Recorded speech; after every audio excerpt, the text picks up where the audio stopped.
Hi guys, I've had some requests on how to do a tie blanket. So what you are going to do is you are going to get yourself, obviously, some fabric.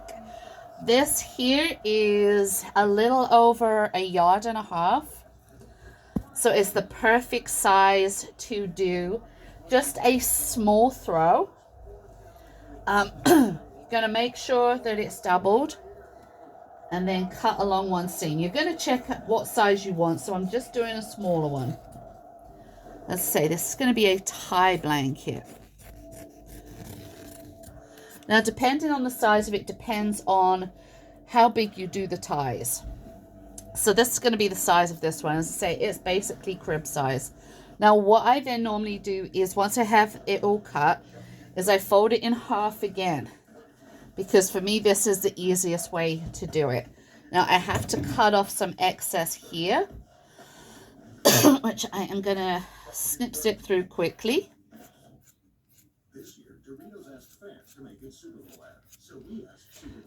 And what we're doing is we are snipping off from this fabric that was purchased at Joann's, this piece here.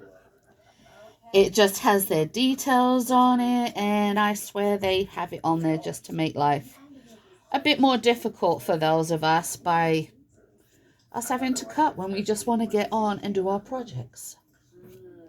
So we're going to cut this off. I'm going to throw that away like that. Alright, so we are going to then make sure this is folded in half, like this.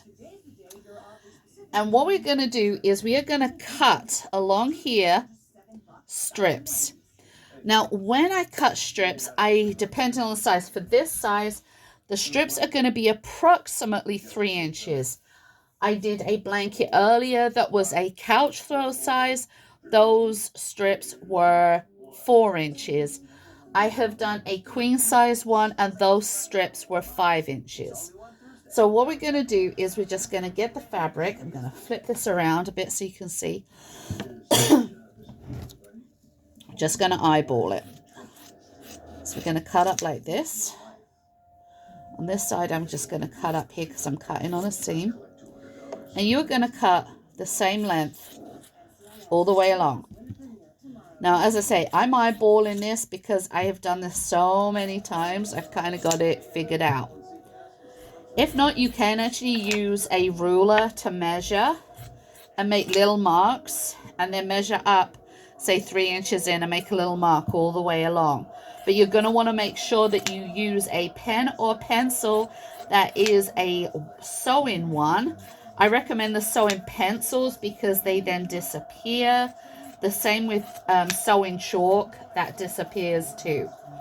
Now, when you get towards the end, get towards this bit here, if you guys can see, you've got this piece, and then you're going to start cutting this way. So you're going to cut off a square that is 3 by 3, like this. And you're going to want that type of thing on the end. So you're going to do that, and you're going to keep cutting all the way around.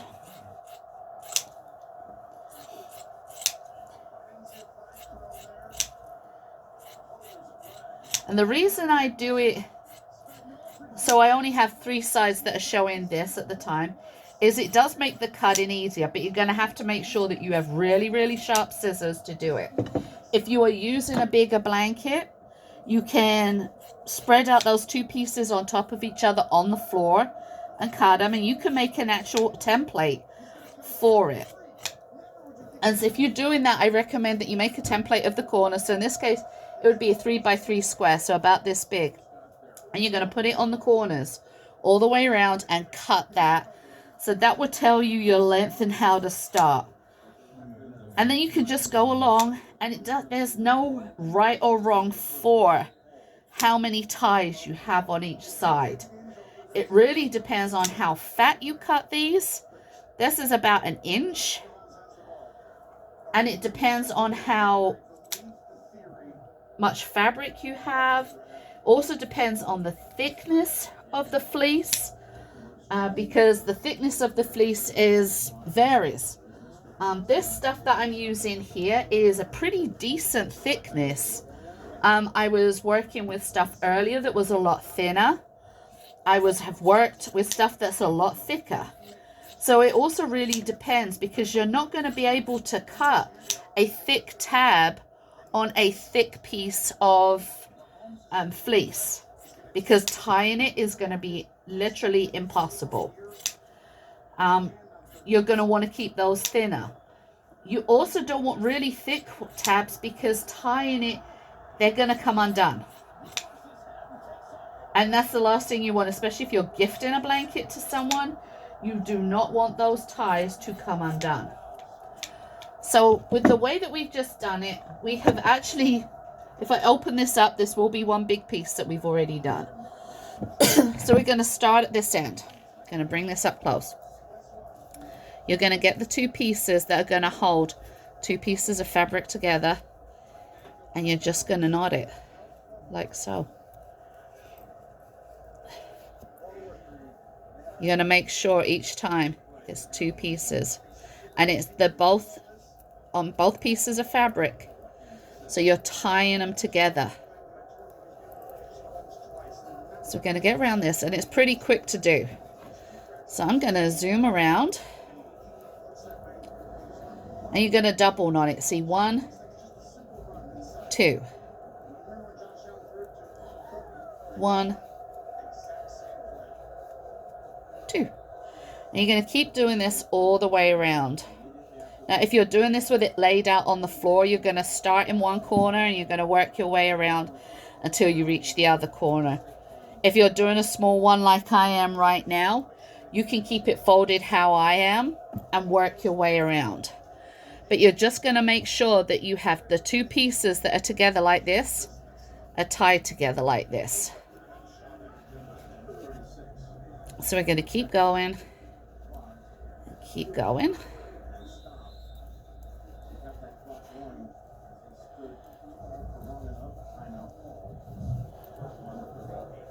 As I say, you're going to want to make sure that it's done tightly.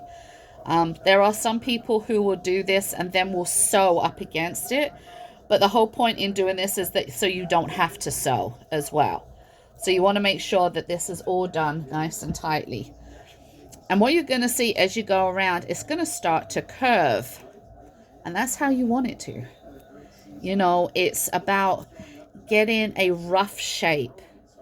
And if you know people who have babies, a lot of babies love these for playing with on the floor, because it's very similar to those tag toys where, you know, they like playing and feeling, and using a fleece is very tactile. Now, if those of you who make these use other fabrics, you have to use scissors that are pinking shears so that the ends don't fray. I don't recommend doing it in other fabrics other than fleece.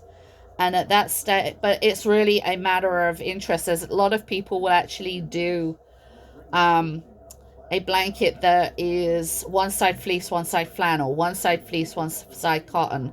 And they will pink shear the flannel or the cotton to make it so it doesn't fray.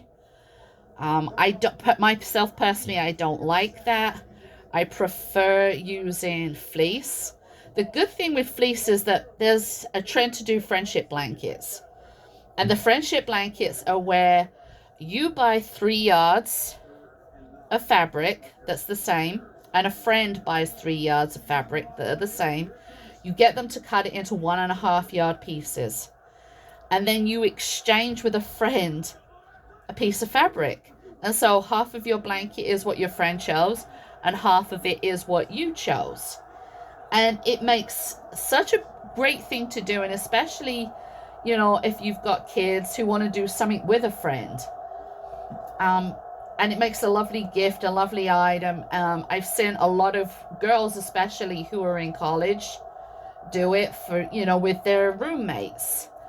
I've seen a lot of, you know, sisters do it. I've seen actually a lot of families do it for their parents, where they've asked their mom and their dad to choose a piece of fabric, and then they've made a big tie blanket for mom and dad to share that's, you know, represents both of them. And, you know, as long as you buy the right size fabric, you know, you can pretty much do whatever you want to do. It's these ones to me are also really great if you are not so crafty inclined, shall we say. If you don't know how to sew on a sewing machine, or you're unsure how to knit or crochet, these are great to do. The other thing that I really, really like about these blankets as well is that it's something that you can do with your littles. The only thing of danger to use when doing this is scissors.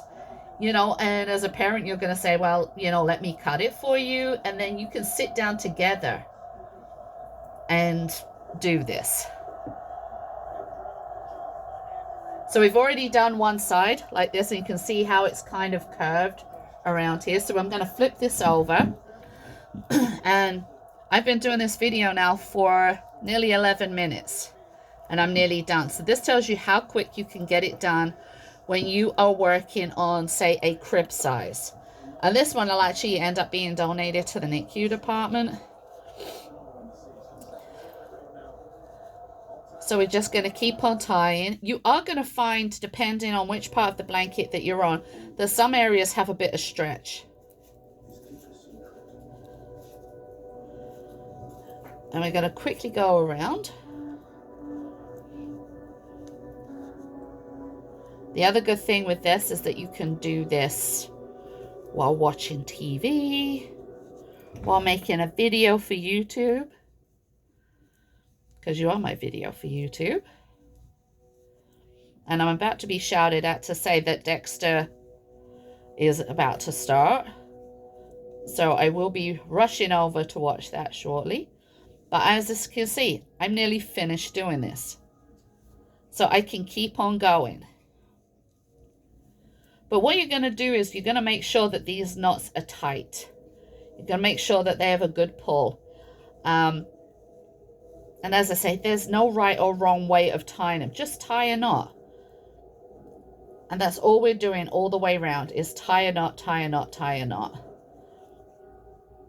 I was actually gifted a tie blanket when I had Matthew. His godmom made me one that was actually going to be his, that I have to this day. And that was the start of me loving how tie blankets look and how they're made.